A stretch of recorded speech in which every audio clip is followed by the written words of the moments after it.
চলতি বছরে দেশে ফিরবেন এমন ঘোষণা দিয়েছেন কার্যক্রম নিষিদ্ধ আওয়ামী লীগের সভাপতি ও সাবেক প্রধানমন্ত্রী শেখ হাসিনা। ভারতে নির্বাসিত অবস্থায় ভারতীয় সংবাদ মাধ্যম এনডিটিভিকে দেওয়া এক সাক্ষাৎকারে তিনি বলেছেন, সব বাধা ও ষড়যন্ত্র মোকাবিলা করে এবছরই দেশে ফিরবেন।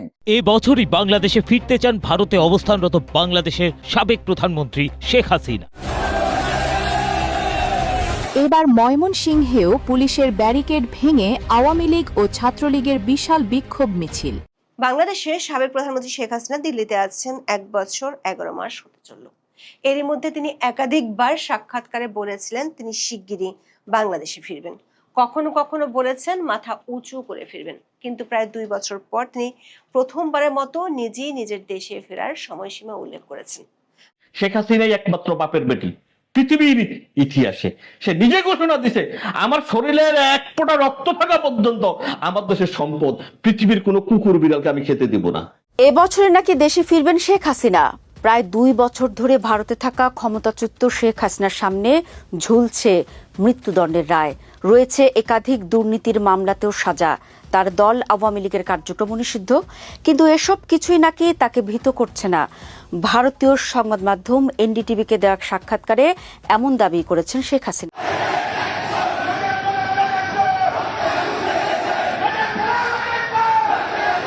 শেখ হাসিনা বলছেন, আওয়ামী লীগের নেতা কর্মীরা ছাড়াও সেসব মিছিলে সাধারণ মানুষরা স্বতঃস্ফূর্তভাবে অংশ নিচ্ছে, মায়েরা সন্তানদের পাশে এসে দাঁড়াচ্ছেন, তাদেরকে সাহস দিচ্ছেন, সমর্থন দিচ্ছেন। এগুলো থেকে স্পষ্ট বোঝা যাচ্ছে আওয়ামী লীগ আবারও উঠে দাঁড়াচ্ছে। শেখ হাসিনা বলছেন যে এই ৭৭তম প্রতিষ্ঠা বার্ষিকী 23শে জুন আওয়ামী লীগ পালনের কর্মসূচি ঘোষণার পর এই ভয়ে সরকার সেনাবাহিনী নামিয়েছে, বিজিবি নামিয়েছে, পুলিশ নামিয়েছে। এগুলো সবই প্রমাণ করছে যে সরকার কতটা দুর্বল হয়ে পড়ছে, এবং প্রমাণ হচ্ছে যে এসব শক্তি খাটিয়ে আওয়ামী লীগকে কিছুতেই দমিয়ে রাখা যাবে না। আবার প্রকাশ্যে শেখ হাসিনা দেশে ফিরবেন এই ঘোষণা দিলেন। ভারতীয় প্রভাবশালী গণমাধ্যমে এই ঘোষণা তিনি দিয়েছেন। এর আগেও তিনি বলেছিলেন দেশে ফিরবেন খুব দ্রুতই, কিন্তু এবার একেবারে সময় নির্ধারণ করে দিলেন। শেখ হাসিনা কি সত্যি দেশে ফেরার প্রস্তুতি নিচ্ছেন, নাকি এটাকে এখনো আমরা তার রাজনৈতিক কৌশল হিসেবেই দেখব? প্রথমেই যে ভিডিও ক্লিপগুলো দেখেছেন সেই ক্লিপগুলো দেখেই বুঝতে পেরেছেন আজকের ভিডিওটি কতটা গুরুত্বপূর্ণ হতে যাচ্ছে এবং কোন বিষয়ের দিকে ইঙ্গিত করছে। তাই আজকের ভিডিওটি দেখলে বাংলাদেশের রাজনৈতিক সর্বশেষ পরিস্থিতি সম্পর্কে খুবই গুরুত্বপূর্ণ কিছু তথ্য পেয়ে যাবেন। ধৈর্য ধরে সম্পূর্ণ ভিডিওটি দেখার অনুরোধ রইল। তার আগে ছোট করে একটি অনুরোধ, আপনারা যদি এ ধরনের রাজনৈতিক ভিডিওগুলো দেখতে পছন্দ করে থাকেন অবশ্যই চ্যানেলটি সাবস্ক্রাইব করে পরবর্তী ভিডিওটি সবার আগে পাওয়ার জন্য বেল আইকনটি অল করে দিবেন। চলুন দর্শক, কথা না বাড়িয়ে একটি লাইক দিয়ে একে একে সেই ভিডিওগুলো দেখে আসি। শেখ হাসিনা বলছেন, আওয়ামী লীগের নেতা কর্মীরা ছাড়াও সেসব মিছিলে সাধারণ মানুষরা স্বতঃস্ফূর্তভাবে অংশ নিচ্ছে, মায়েরা সন্তানদের পাশে এসে দাঁড়াচ্ছেন, তাদেরকে সাহস দিচ্ছেন, সমর্থন দিচ্ছেন। এগুলো থেকে স্পষ্ট বোঝা যাচ্ছে আওয়ামী লীগ আবারও উঠে দাঁড়াচ্ছে। শেখ হাসিনা বলছেন যে এই ৭৭তম প্রতিষ্ঠা বার্ষিকী 23শে জুন আওয়ামী লীগ পালনের কর্মসূচি ঘোষণার পর এই ভয়ে সরকার সেনাবাহিনী নামিয়েছে, বিজিবি নামিয়েছে, পুলিশ নামিয়েছে। এগুলো সবই প্রমাণ করছে যে সরকার কতটা দুর্বল হয়ে পড়ছে, এবং প্রমাণ হচ্ছে যে এসব শক্তি খাটিয়ে আওয়ামী লীগকে কিছুতেই দমিয়ে রাখা যাবে না।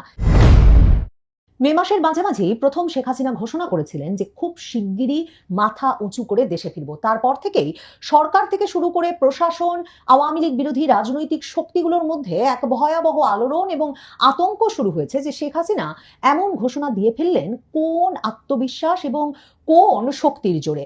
এরপর এখন এসে শেখ হাসিনা প্রথমবারের মতো নিজ মুখে একটি সংবাদ মাধ্যম, ভারতের শীর্ষস্থানীয় সংবাদ মাধ্যম এনডিটিভিকে দেওয়া সাক্ষাৎকারে নিজে একটা তারিখ ঘোষণা করেছেন, একটা ডেডলাইন ঘোষণা করেছেন, একটা সময়সীমা ঘোষণা করেছেন তার দেশে ফেরার। স্পষ্ট ভাষায় শেখ হাসিনা তার এই ইমেইল সাক্ষাৎকারে জানিয়ে দিয়েছেন এবছরেই তিনি নিজ দেশে ফিরবেন। এনডিটিভি খুব স্বাভাবিকভাবেই এমন ঘোষণা যেহেতু শেখ হাসিনা নিজ মুখে প্রথমবারের মতো এলো, কাজেই সেটিকেই তাদের শিরোনাম করেছে I will return to my country this year. এবছরেই আমি নিজ দেশে ফিরবো। শেখ হাসিনার এই এক্সক্লুসিভ বিশেষ সাক্ষাৎকারটি ছেপে এনডিটিভি এই ঘোষণাটি শেখ হাসিনা যে সম্পূর্ণভাবে তার দল এবং রাজনৈতিক পরিস্থিতি আঁচ করতে পেরেই মে মাসে এই শিগগিরই মাথা উঁচু করে দেশে ফিরবো এই ঘোষণাটা দেওয়া শুরু করেছিলেন, সেটা সম্ভবত আরো স্পষ্টভাবে বোঝা গেল। এনডিটিভির সাক্ষাৎকারে এনডিটিভির সাংবাদিক সরাসরি বলেছেন যে শেখ হাসিনা এমন একটা সময় পার করছেন, একদিকে তাকে দেশ ছাড়তে হয়েছে, অন্যদিকে তিনি মৃত্যুদণ্ডের মুখোমুখি এখন তার দেশে, তার রাজনৈতিক দল আওয়ামী লীগ নিষেধাজ্ঞার সম্মুখীন। এমন অবস্থায় সাবেক প্রধানমন্ত্রী শেখ হাসিনার জন্য সময়টা যেন কিছুতেই এর চেয়ে বেশি খারাপ হতে পারতো না। কিন্তু এনডিটিভি বলছেন শেখ হাসিনা তবু আনফেজড, মানে একেবারে অবিচল আছেন, এবং তিনি বলেছেন যে নির্বাসন থেকে তিনি এবছর দেশে ফিরবেন, কারণ তার দল আওয়ামী লীগ তো একটা রাজনৈতিক দল মাত্র নয়, একটা সংগঠন মাত্র নয়, এটি একটি ফোর্স, এটা একটা শক্তি। এবং শেখ হাসিনা এই সাক্ষাৎকারে বলেছেন যে বাংলাদেশের সংখ্যালঘুদের ওপর যে কোনো হামলা আসলে বাংলাদেশের মুক্তিযুদ্ধের ওপর হামলা, স্বাধীনতার ওপরে হামলা বলে তিনি মনে করেন। এই যে এনডিটিভির সঙ্গে এই এক্সক্লুসিভ ইমেইল ইন্টারভিউটিতে শেখ হাসিনা নানা বিষয়ে কথা বলেছেন, অনেকগুলো খুব নতুন প্রশ্ন এনডিটিভি তার দিকে করেছে, কিন্তু যেটা খুব স্বাভাবিক প্রথম প্রশ্ন, সেটাই এনডিটিভিরও প্রথম প্রশ্ন ছিল যে আপনি প্রায়শই এখন বলছেন আপনি দেশে ফিরবেন, আপনার সমর্থকেরাও এ বিষয়ে খুবই উজ্জীবিত যে খুব শিগগিরই আপনি বাংলাদেশে ফিরবেন, অনেক নেতারা বলছেন এবছরেই ফিরবেন, কিন্তু মৃত্যুদণ্ড মাথায় নিয়ে এই সিদ্ধান্ত আসলে কতটা বাস্তবসম্মত? শেখ হাসিনা বলছেন এটা তো আমার কোনো ব্যক্তিগত ইচ্ছা, উচ্চাকাঙ্ক্ষা কিংবা মানে আমার আকাঙ্ক্ষার সঙ্গে সম্পৃক্ত নয়, এটা অনেক বেশি সম্পৃক্ত বাংলাদেশের মানুষের রাজনৈতিক অধিকার, গণতন্ত্র পুনরুদ্ধার, আইনের শাসন প্রতিষ্ঠা এবং বাংলাদেশে আবারও মুক্তিযুদ্ধের চেতনা ফিরিয়ে আনার সঙ্গে। কারণ শেখ হাসিনা বলছেন আমি রাজনীতিটা ক্ষমতার জন্য করি না, আমি বাংলাদেশের জনগণের জন্য করি এবং বঙ্গবন্ধুর সোনার বাংলা বাস্তবায়নের জন্য করি। কাজেই ওই মৃত্যুদণ্ডের রায় সেটা তো কোনো ন্যায় বিচার না, এটা একটা ইললিগাল, বেআইনি, আনকনস্টিটিউশনাল, অসাংবিধানিক এবং রাজনৈতিকভাবে উদ্দেশ্য প্রণোদিত একটা প্রক্রিয়া। কাজেই যখন রাজনৈতিক প্রতিশোধের হাতিয়ার হিসেবে আইন বিভাগকে, বিচার বিভাগকে ব্যবহার করা হয়, তখন সেই বিচার নিয়ে ভাববার কিছু নাই। এর আগেও আওয়ামী লীগকে নেতৃত্ব শূন্য করতে বিচার বিভাগকে রাজনৈতিক প্রতিশোধের হাতিয়ার হিসেবে ব্যবহারের চেষ্টা হয়েছে, তখনও এগুলো ফেল করেছে, ব্যর্থ হয়েছে, এ দফায়ও এই উদ্যোগ ফেল করবে। এবং তিনি বলেছেন যে 1975 সালে তিনি তার পিতামাতাকে হারিয়েছেন, ভাইকে হারিয়েছেন, পুরো পরিবারকে হারিয়েছেন, 21শে আগস্ট তার উপর গ্রেনেড হামলা হয়েছে, এরপরেও অনেকবার তার উপর জীবনের ওপর হামলা হয়েছে, কিন্তু তিনি তো মৃত্যুকে কখনোই ভয় করেন নাই। তিনি বাংলাদেশের জনগণের জন্যই প্রায় পুরো জীবনটা কাজ করেছেন, কারণ বাংলাদেশের জনগণের সঙ্গে তার জীবনটা ওতপ্রোতভাবে জড়িয়ে গেছে আওয়ামী লীগের সঙ্গে, গণতন্ত্রের জন্য সংগ্রামের সঙ্গে এবং বাংলাদেশের উন্নয়নের সঙ্গে। কাজেই I want to say clearly, আমি স্পষ্টভাবে বলতে চাই, overcoming every obstacle and every conspiracy, সকল বাধা এবং ষড়যন্ত্রকে জয় করে I will return to my country this year, এবছরেই আমি আমার নিজ দেশে ফিরবো। এনডিটিভি তখন বলছে যে আপনি কি কোনো ইঙ্গিত পাচ্ছেন, যে মানে এই ইঙ্গিত তো চারদিকে পাওয়া যাচ্ছে যে বাংলাদেশের সরকারের নানা রকম ব্যর্থতা এবং perceived gaps in the Bangladesh government, মানে যেসব খামতি আছে সেসব কারণে আওয়ামী লীগ আবার নতুন করে সমর্থন পাচ্ছে, কারণ এটাকে একটা রাজনৈতিক সাফল্যে পরিণত করার, এই যে সমর্থন বাড়ছে আওয়ামী লীগের প্রতি, এটাকে একটা রাজনৈতিক সমর্থনে পরিণত করার সাংগঠনিক শক্তি কি আপনার দলের এখন আছে? তখন শেখ হাসিনা বলছেন আওয়ামী লীগ তো কোনো কাগজের সংগঠন নয়, এটা একটা রাজনৈতিক শক্তি, বাংলার মাটিতে, বাংলার জনগণের ভেতরে, বাংলার ইতিহাস ঐতিহ্যের সাথে জড়িত একটা সংগঠন, এবং যার সঙ্গে বাঙালির যে জাতিসত্তার যে পরিচয় তা অঙ্গাঙ্গিভাবে জড়িত। ৭৭ বছরের ইতিহাসে আওয়ামী লীগের উপর অনেকবার নানা রকম হামলা হয়েছে, নানাভাবে আওয়ামী লীগকে রক্তাক্ত করা হয়েছে, নিষিদ্ধ করা হয়েছে, কিন্তু প্রতিবারই আওয়ামী লীগ জনগণের শক্তিতে ফিরে এসেছে। কাজেই কারো ব্যর্থতা বা সাফল্য, মানে এখনের সরকার ব্যর্থ হচ্ছে কি সফল হচ্ছে, এর ওপর আওয়ামী লীগের রিটার্ন ডিপেন্ড করে না, নির্ভর করে না। আওয়ামী লীগ নিজেই জনগণকে সাথে নিয়ে তার নিজের পথ তৈরি করে নিতে পারে, কারণ সব সময় জনগণের সমর্থন আওয়ামী লীগের সঙ্গে আছে। শেখ হাসিনা বলেছেন যে তার নেতাকর্মীদের প্রতি ৭৭তম প্রতিষ্ঠা বার্ষিকীতে তাই তার একটাই অনুরোধ, আহ্বান, যে মানুষের পাশে থাকতে হবে এবং ঐক্যবদ্ধ থাকতে হবে। শেখ হাসিনা বলছেন যে আওয়ামী লীগ জনগণের সাথে ছিল, আছে এবং থাকবে। কাজেই এই জনগণের শক্তিতে আওয়ামী লীগ আবার উঠে দাঁড়াবে, আবারও প্রবল শক্তিমত্তায় বাংলাদেশের রাজনীতিতে ফিরবে। এনডিটিভি জিজ্ঞেস করছে যে এখন তো হাজার হাজার হাজার কেস হয়েছে আপনার নেতা কর্মীদের বিরুদ্ধে এবং মানে এখনো নিষেধাজ্ঞা বলবৎ আছে, কতটা সম্ভব যে খুব শিগগিরই, শেখ হাসিনা যেহেতু বলছেন এবছরই দেশে ফিরবেন, যে খুব শিগগিরই আপনারা একটা রাজনৈতিক রিকভারি বা রাজনৈতিকভাবে আপনাদের একটা পুনরুত্থান হবে? তখন শেখ হাসিনা বলছে যে এটাও তো কোনো সরকারের ফেভারের ওপর বা দয়ার ওপর নির্ভর করে না, এটা তো জনগণের ওপর নির্ভর করে, কারণ একটা অসাংবিধানিক বেআইনি নিষেধাজ্ঞা দেওয়া হয়েছে যাতে আওয়ামী লীগকে বাদ দিয়ে একটা সাজানো নির্বাচন করা হয়। তারা হয়তো পার্টি অফিস বন্ধ করেছে, তারা রাজনৈতিক কার্যক্রম নিষেধাজ্ঞা বলবৎ রেখেছে সাময়িকভাবে, কিন্তু তারা তো আওয়ামী লীগকে মুছে ফেলতে পারে না। এর মধ্যেই আওয়ামী লীগ উঠে দাঁড়াতে শুরু করেছে, ব্যাপক নির্যাতন এবং দমন চালানো হচ্ছে আইন শৃঙ্খলা রক্ষাকারী বাহিনীগুলোকে দিয়ে, কিন্তু তারপরেও প্রতিদিন বাংলাদেশের বিভিন্ন জেলায়, উপজেলায়, ইউনিয়নে, গ্রামে, বিভিন্ন অঞ্চলে আওয়ামী লীগ এবং তার অঙ্গ সংগঠনগুলোর সমর্থনে মিছিলের পর মিছিল হচ্ছে। শেখ হাসিনা বলছেন আওয়ামী লীগের নেতা কর্মীরা ছাড়াও সেসব মিছিলে সাধারণ মানুষরা স্বতঃস্ফূর্তভাবে অংশ নিচ্ছে, মায়েরা সন্তানদের পাশে এসে দাঁড়াচ্ছেন, তাদেরকে সাহস দিচ্ছেন, সমর্থন দিচ্ছেন। এগুলো থেকে স্পষ্ট বোঝা যাচ্ছে আওয়ামী লীগ আবারও উঠে দাঁড়াচ্ছে। শেখ হাসিনা বলছেন যে এই ৭৭তম প্রতিষ্ঠা বার্ষিকী ২৩শে জুন আওয়ামী লীগ পালনের কর্মসূচি ঘোষণার পর এই ভয়ে সরকার সেনাবাহিনী নামিয়েছে, বিজিবি নামিয়েছে, পুলিশ নামিয়েছে। এগুলো সবই প্রমাণ করছে যে সরকার কতটা দুর্বল হয়ে পড়ছে এবং প্রমাণ হচ্ছে যে এসব শক্তি খাটিয়ে আওয়ামী লীগকে কিছুতেই দমিয়ে রাখা যাবে না। সরকারের উচিত ছিল যে সরকার ভুয়া মামলাগুলো তুলে নেবে, সরকার এই যে একটা বেআইনি নিষেধাজ্ঞা আওয়ামী লীগের উপর দিয়ে রাখা হয়েছে সেটা তুলে নেবে এবং রাজবন্দীদেরকে মুক্তি দেবে।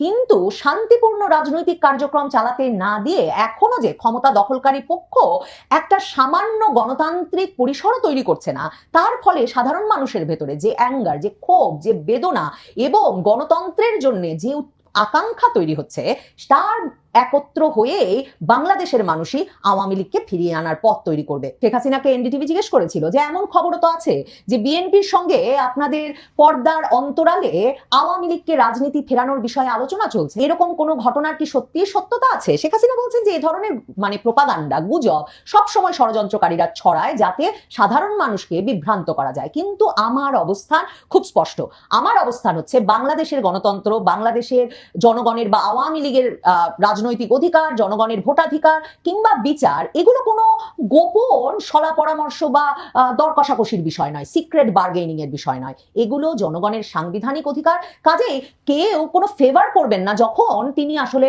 আওয়ামী লীগের ওপর থেকে নিষেধাজ্ঞা তুলে নেবেন। সেটা একটা গণতান্ত্রিক রাষ্ট্রের একেবারে মিনিমাম রিকোয়ারমেন্ট, একেবারে সবচেয়ে স্বল্পতম চাওয়া। Justice is not charity either. কারো জন্য ন্যায় বিচার নিশ্চিত করাটাও আসলে কোনো মানে দয়ার দান নয়, এগুলো সবই মৌলিক অধিকার। শেখ হাসিনা বলছেন আমি সবসময় রাজনৈতিক সমাধানের পক্ষে, কিন্তু সকল রাজনৈতিক সমাধানকে উন্মুক্ত, ওপেন, প্রিন্সিপালড, ন্যায়নিষ্ঠ এবং based on the aspirations of the people হতে হবে, জনগণের আকাঙ্ক্ষার সঙ্গে সামঞ্জস্যপূর্ণ হতে হবে। এটা কোনো সিক্রেট ডিল, গোপন চুক্তির বিষয় হতে পারে না। বাংলাদেশ আওয়ামী লীগ কারো কাছ থেকে কোনো রাজনৈতিক দয়া প্রত্যাশা করে না। আওয়ামী লীগ সাংবিধানিক অধিকার ফেরত চায় রাজনীতি করার। শেখ হাসিনাকে জিজ্ঞেস করা হয়েছিল এই সাক্ষাৎকারে যে তিনি নিজে কেমন আছেন এই নির্বাসনের জীবনে, তার সঙ্গে তার কন্যা সাইমা ওয়াজেদের নিয়মিত দেখা হয় কিনা, কারণ সাইমা ওয়াজেদ বিশ্ব স্বাস্থ্য সংস্থার কাজে 2024-এর আগস্টের আগে থেকেই দিল্লিতেই ছিলেন। সেটা মাথায় রেখেই এনডিটিভি সম্ভবত এই প্রশ্ন করেছে। শেখ হাসিনা বলছেন যে দীর্ঘ সময় হয়েছে তার নিজের কোনো ব্যক্তিগত জীবন নাই, তিনি বাংলাদেশের জনগণের জন্য তার জীবনটাকে উৎসর্গ করেছেন।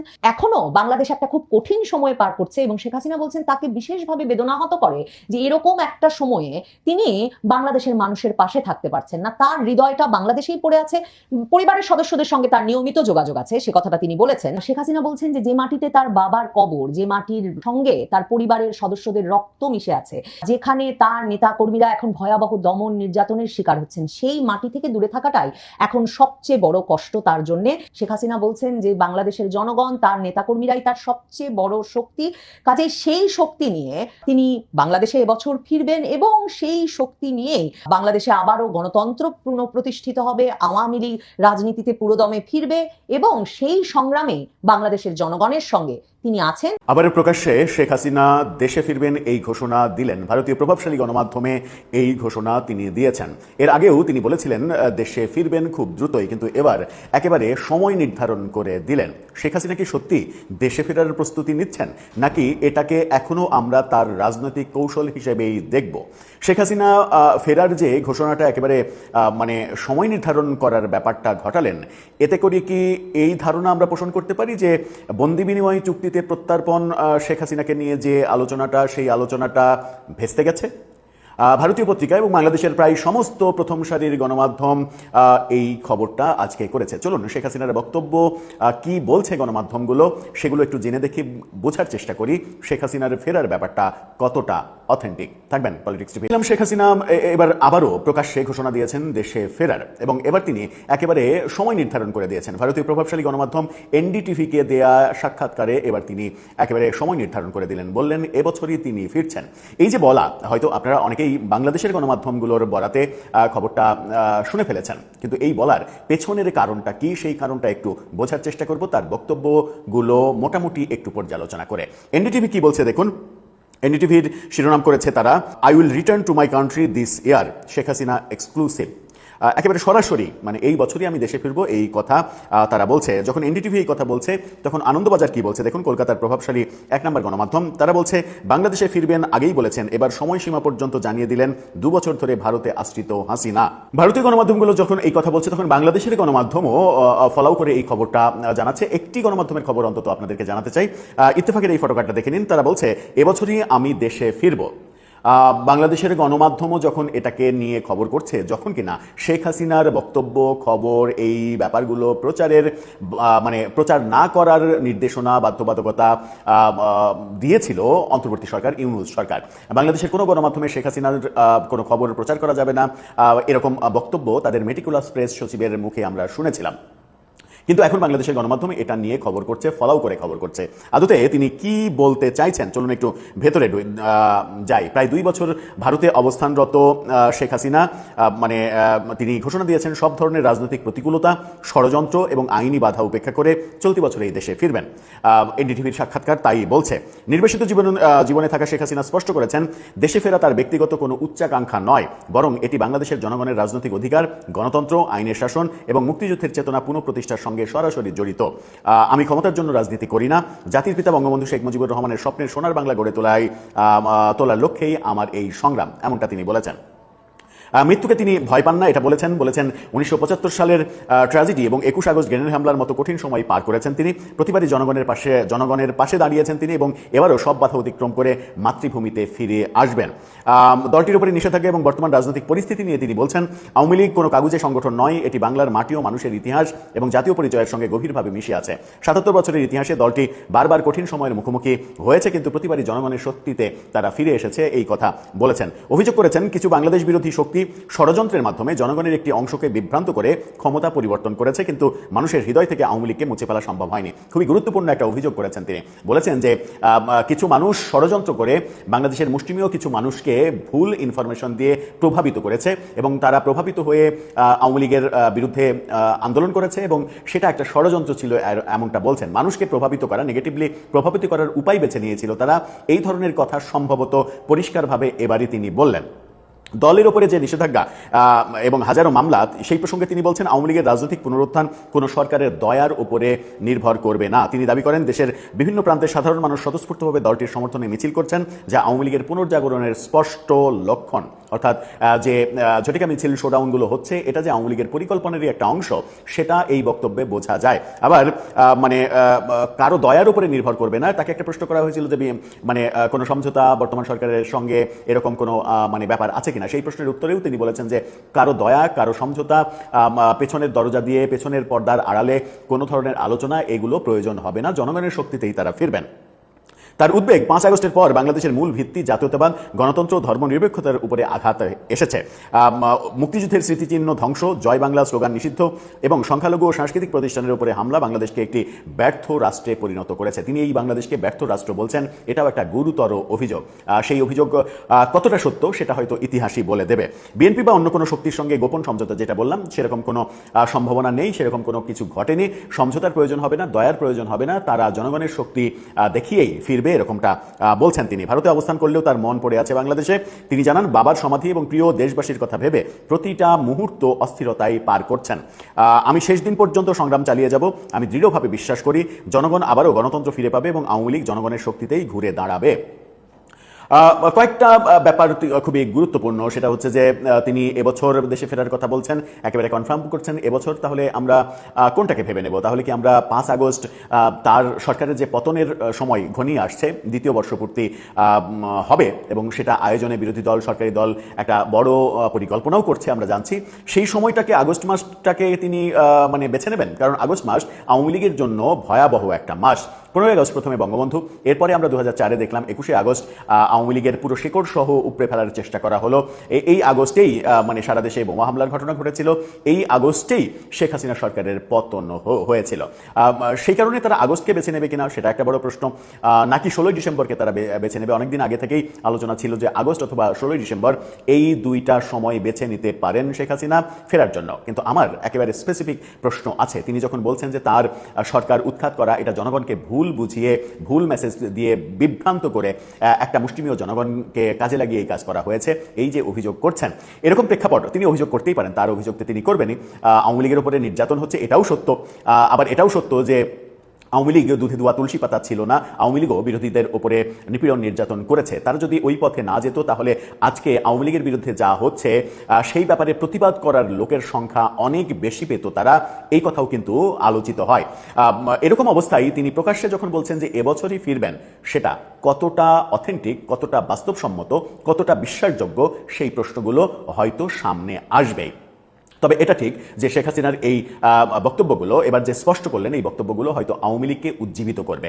অপরপক্ষে সরকারকেও এক ধরনের অস্থিরতার মধ্যে ফেলবে। সরকার হয়তো নতুন কৌশলে যাবে। যখন শেখ হাসিনা একেবারে সময় নির্ধারণ করে দিলেন, তখন সরকার নতুন কৌশলে হাঁটবে, বিরোধী দল থেকে নতুন চাপ আসবে।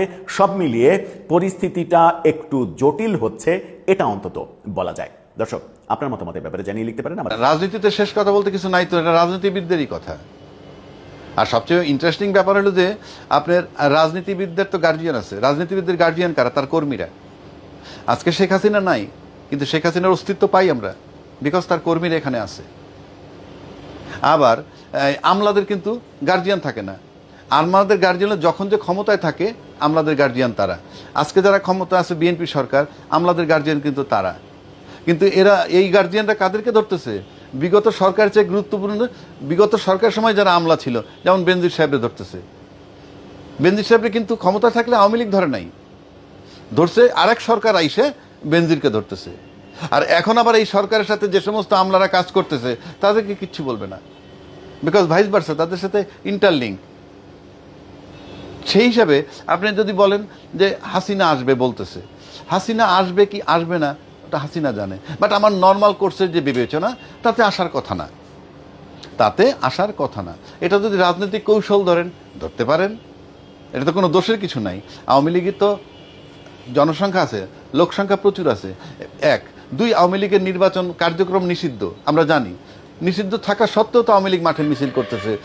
আজকে নাকি কালকে মহাখালী কোথায় তারা মিছিল করছে, গণভবন পর্যন্ত গেছিল, ককটেল মারছে, এরকম ঘটনা পাওয়া যায়। 2 থানার ওসি আবার বলতেছে ঘটনাটা কোন থানার অধীনে ঘটছে জানি না, তাই কোনো থানায় এইটা মামলাটাকে অ্যাকসেপ্ট করতেছে না। তো আপনি কোনো থানা যখন মামলা অ্যাকসেপ্ট করতেছে না, এটাই তো আসামিদের পক্ষে যায়। তাই যে আসামিদের পক্ষে যায়, অথচ তাদের রাজনৈতিক কর্মকাণ্ড নিষিদ্ধ, তাইলে বোঝা যায় কোথাও অলিখিত একটা পারমিশন আছে করার জন্যে। কাগজে কলমে কার্যক্রম নিষিদ্ধ, কিন্তু মাঠে তারা নাইমা ককটেল মারে কেমনে? আবার 2 ওসি বলতেছে কোন থানার অধীনে কে অপরাধ হয়েছে, ভালো কথা, কোন ওসি তো সাসপেন্ড হয় নাই, এসপির থেকেও কৈফিয়ত চায় নাই।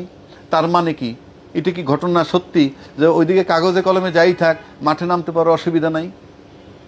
আবার যদি ইয়েতে আসেন, আওয়ামী লীগ যদি ভাইবা থাকে যে তাদের সময় হয়তো নিকটবর্তী হয়ে গেছে, কারণ সরকারের কতগুলো ইন্টারনাল এক্সটার্নাল প্রবলেম ইতিমধ্যে দেখা দিছে। তো সেক্ষেত্রে তারা মনে করে মাঠে নামলাম, গ্রেপ্তার হইলাম, গ্রেপ্তার নাও হইতে পারি, আবার হইলে অল্প সময় তো ছাড়া পাবো, এই ধরনের সিগন্যাল না থাকলে তারা মাঠে নামে কেমনে? কার্যক্রম নিষিদ্ধ থাকা সত্ত্বেও যখন গ্রেপ্তার হয় না, তখন তো মনে হয় যে অলিখিতভাবে বলা আছে কিংবা বাধা দিবে না। এই ভিডিওগুলো দেখছিলেন, এ সম্পর্কে আপনাদের কোনো মন্তব্য থেকে থাকলে অবশ্যই আপনাদের মূল্যবান মন্তব্য আমাদের কমেন্টে লিখে পাঠাবেন। ভিডিও ভালো লাগলে চ্যানেলটি সাবস্ক্রাইব করে আমাদের সাথেই থাকতে পারেন। এতক্ষণ সাথে থাকার জন্য ধন্যবাদ।